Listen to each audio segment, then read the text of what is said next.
जैसा कि जितने लोग वीडियो आप देख रहे होंगे वो कह रहे हो कि ये सब चीज़ें तो हम जानते हैं, जानने की बात नहीं है। पेपर में अगर आपको 1 या 2 नंबर में इसकी थ्योरी लिखने का आ गया, मैथ में न्यूमेरिकल प्रश्नों को हल करना तो आसान होता है, क्योंकि परिभाषा इनका डिफरेंशियल लिखना थोड़े से कठिन होता है, उसको डिफाइन करना कठिन होता है।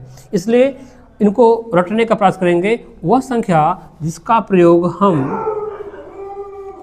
किसी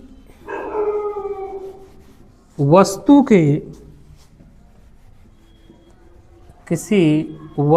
के गणना करने में प्रयोग करते हैं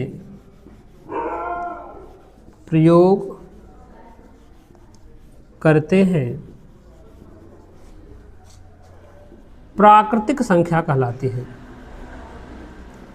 प्राकृतिक संख्या कहलाती है।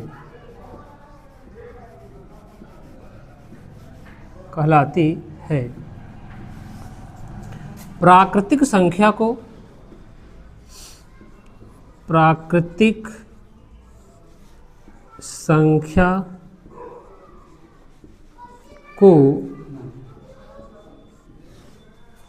कैपिटल N से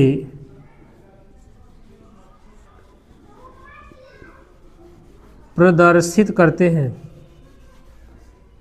कैपिटल N से प्रदर्शित करते हैं।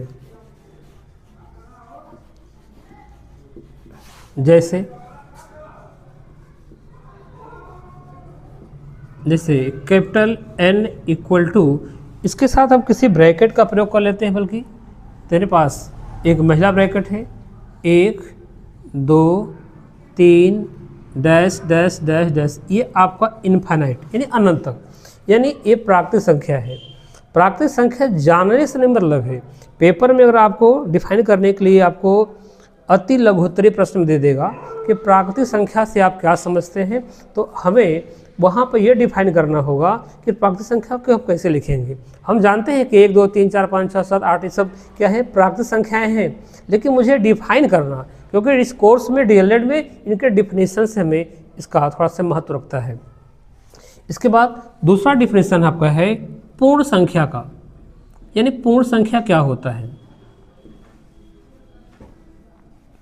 पूर्ण संख्या, तो पूर्ण संख्या में प्राकृतिक संख्या से ज़्यादा कोई अंतर नहीं है।